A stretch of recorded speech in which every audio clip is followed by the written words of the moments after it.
Have you heard about the Travis Scott sample lawsuit? The last big thing we've covered on Travis Scott was his festival issues and lawsuits. But no, tell me about it. So I'll just read from musictech.com. It says, Travis Scott's lawyers have filed a motion to dismiss a lawsuit accusing the rapper of using unlicensed samples on the song Stargazing until further notice, arguing that the phrase, all right, is too short to warrant protection. So this, apparently he sampled a DJ Jimmy track, and I know what vocal sample they're talking about because a lot of songs have sampled that. The defense is that they only used a small portion of a phrase, but it's a sound recording. So correct me if I'm wrong, you can't sample anything legally just because it's short. Like there's no length that makes sampling legal. Yeah, on the quite literal sample. So where I thought you were going is, so the court ruled all right is too de minimis. Right, so that's kind of how we think about it. We go, for example, you can't copyright a title of your song. I Will Love You Forever. If we give that to only you, it's going to cause chaos, right? So titles, like very small things, and sometimes when we're like quoting books, we use a very small amount. So those things sometimes are okay because it is so minimal. However, with like a direct sample, and that's why this is a little surprising. I'm going to look into it, but yeah, it doesn't matter. And so some people are like, oh, if I only use 5 seconds, it should be okay. No, usually no. Yeah, and I think the de minimis line confuses a lot of folks because they'll read that and say, oh, okay, well then I can chop the sample up and I'll be fine. Well, and let me use another example. So, for example, facts can't be copyrighted. Okay, so even in your song, even in your book, your poem, whatever. If you say something that is a matter of fact, you can't be like, well, because I wrote it down in my little thing, I have copyright protection. So again, through those frameworks is how, and like right now I have a big, multi-million-dollar copyright lawsuit going on, and it's literally over these issues. Yeah, so that confused me because it was a sampled phrase, but Travis Scott's legal team is arguing that the phrase was too short.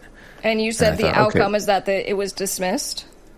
No, it wasn't. They just filed the motion to dismiss. Oh, so, okay. I was gonna say I'm gonna look into this. I'm like that. I'm shocked if it's an actual sample. How about the Cardi B lawsuit? Which one? She's wrapped up in so much. Well, this is another sample clearance, or not even a sample clearance, a copyright infringement related to a beat. We just covered that on our podcast, and there's a native rap group that was produced by a production duo that's suing Cardi B for her recent song Enough, and they're claiming that that was, I guess, a derivative work, and they're suing for quite a bit of money. I think $50 million, which is a lot. I was shocked. Music does make a lot more money. Hit songs make a lot more money than I think people realize, but I don't know that song has made $50 million. I was going to say, so remember that framework we just talked about. So we can sue for actual damages, what it's actually made, statutory damages. So if we get statutory, all of a sudden we get into the millions of dollars, which is usually why it's preferred. But for your audience watching this, the way to get statutory damages on your content is you have to have your copyright registration with the U.S. government. Okay, so just go to copyright.gov. It's like $65, okay, to file your album or whatever. And it's a huge deal because if you reach out, to me or some other copyright attorney and you're like, wow, they stole my song and I want to sue, and I go, okay, does this make sense based on the damages that we can likely claim? So that's a super important step in your music creation process, is to actually get a piece of paper saying you're the copyright owner. I don't know if you can talk about this. Have you had some pretty crazy cases like that you've won on behalf of a creator that's suing? Yeah, well, I was going to say, just as far as, factual kind of background, man, I've just seen one of every situations where I've represented the artists, the labels, collaborators. One of the ones that just kind of like partially broke my heart, but is also, I thought it was just insane, is that I had, two people who had worked together in a capacity, and someone went and took the music. And they weren't creative collaborators. I want to be clear about that. It was someone who was on the team helping the artist. And so the guy who was on the team, 20 years later, right, best friends, all this time, we found out had gone and taken the music, uploaded it, made all this money because the music did really well. And it was just like the insanity on just, stealing rights and making money and all this stuff, but just that layer of like the deception when it's your best friend. And so no, I mean, I've seen one of everything. I've seen when you take the battle off of legal paper and into the streets kind of thing. Like, I've been doing this a long time. So given your experience, what would you say is, specifically for producers, what part of IP law, what part of entertainment law is the most confusing and gives us as producers the most trouble? Well, and not even that it's confusing, it's that I think that there's just so much apprehension with contracts, right? So let's just keep it simple. Producers are not signing contracts, or if they are signing contracts, they're finding terrible templates, they're using the wrong stuff, they're missing stuff, but really the bigger issue is that they just don't sign them. I think there's a little bit of like intimidation factor maybe, or just like, I don't know what the hell this says, which is totally fair. Half of the attorneys that, I work with don't even know what's going on, like, which isn't good. And that's why I'm always just like, if you can just write something down in words everyone understands, that's kind of where we're going with legal writing, just very plain language. But anyway, I'm just getting confused, and then also giving away your rights. You signed something because you didn't pay attention to what it said, going back to the whole terms of service thing, going back to, oh, Mr. Producer, you're getting a great publishing deal, and you're getting a nice little $50,000 signing bonus. Oh, did you see that little fine print that said you work for them for the next 15 years? Like, so that's where more of like my frustration and just wanting to see that people aren't being taken advantage of is coming from. Yeah, I've spoken to a couple lawyers, including Adam Friedman, and what he's seen and what I've seen too, and I'm not a lawyer, I just get people contacting me, producers contacting me for legal help, and I always tell them, you need to get a lawyer, dude. I don't know what this is. You're not paying me, I don't get paid enough to go to law school. So a lot of them will sign and then have buyer's remorse, and then they'll come to you. Does that happen a lot?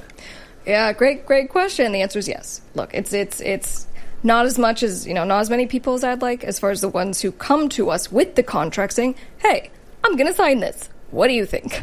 Please do that. A lot of people do come to us after the fact. Hey, I signed this. What do I do? And so it's become like an art form of figuring out how to get people out of bad deals. But we do. And it can be done. It can be done. What does that take? Say someone signs a publishing deal and they're locked in for 10 years and it's not favorable. Like you said, they get a $50,000 advance for a 10-year deal, which is crazy. How do they get out of that?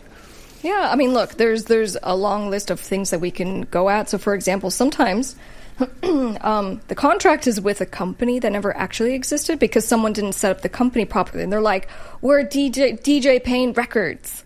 And I'm like, oh, the contract's with DJ Payne Records. And I go and look it up, and you're not a real company. That's basis alone. I go, it was a fraudulent contract. That was not a real thing. You're out, right? Other instances, there might be things like we renegotiate. And we go, hey, we hate working with you. And we want to just separate. What's this going to take? So, I mean, we just kind of come at it as like, I don't even care what the contract says. This is what I want to have happen. What's the best way to get there? And, there are times where like you're stuck, but we can still renegotiate the deal a little bit. So that's why it's just getting someone who can, just help come up with solutions. Okay. I don't want to take too much more of your time, but talk about the album that you're working on. When is that coming out? Where can people hear it? What should we expect from it? It's dark pop. I do dark pop music, and co-written, produced by Dad Orko, who's also my show producer for Top Music Attorney on YouTube. And just excited. It's basically just growing as an artist and really pushing some boundaries for myself. And I've continued to kind of dip into different things because I have a tendency to write kind of dark about, lyrically, sonically. It's just what I've always been drawn to, since I was like a teenager. And there was a time that I got into other genres of music, EDM, and I was doing mainstream pop because I was working with these types of producers who were just really talented.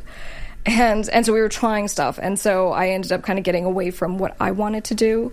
And so my last full record was Dangerous Daughters, and that was just full on like me. I just was like, I'm done with all this. I'm doing what I need to do again. And so this is the evolution of that and kind of going back to the basics, because I like to write, my music. I sit at the piano, I write chords and lyrics and all this stuff, and then I like to take it to producers who are smarter and better than me and more skilled. And then, so anyway, that's what's coming. I'm very excited, and I'm also working on a side project that's a rock band. So there's that. So where do we find it then once it starts coming out? Yeah, so haven't officially announced the rock project, but Miss Krystal is what you can find on all music platforms.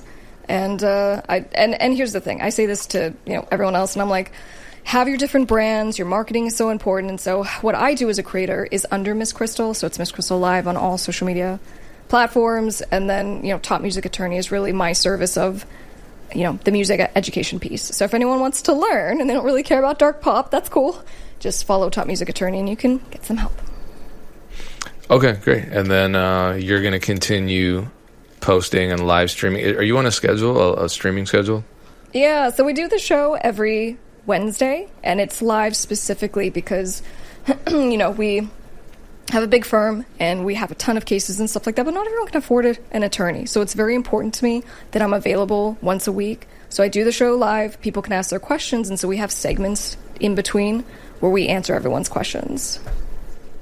Yep, and I've seen some of those. So the community appreciates that. It's amazing to see entertainment law content, because I feel like a lot, especially producers, we're scared to death of dealing with lawyers a lot of the time. I guess I don't know why, because a lot of us would rather just sign a deal, which is way more terrifying than talking to a lawyer that's supposed to represent us, rather than just contacting a lawyer because we're apprehensive about what the cost is going to be, or, whatever the case is. And usually it's not even that big of a deal. Usually it's, we just want a contract reviewed, and it's like $400 or $500 or 5% or 10% or, whatever we're signing for. So, well, if I can just touch on that, to be honest, I had to hire my first attorney when I was in law school, but I decided to go to law school because I just wanted to learn how to protect myself. With my own music career, I'm like, becoming a lawyer is like the worst thing I could ever think of at the time. I'm like, I'm not going to law school for anything other than just that. Because I'm like, there needs to be contracts. I need to learn how to defend myself. And then I got done with law school, and I'm like, hey, no, I know all this stuff. I got my license, and I'm just like, I had a lot of friends at that time in the music business and film. I'm like, I can help them.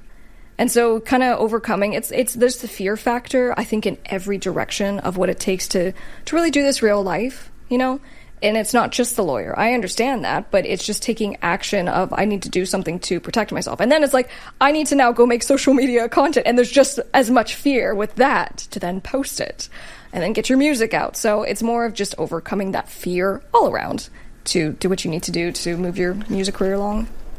Yeah, it's terrifying to be an artist for a million different reasons, some creative, some personal, some legal.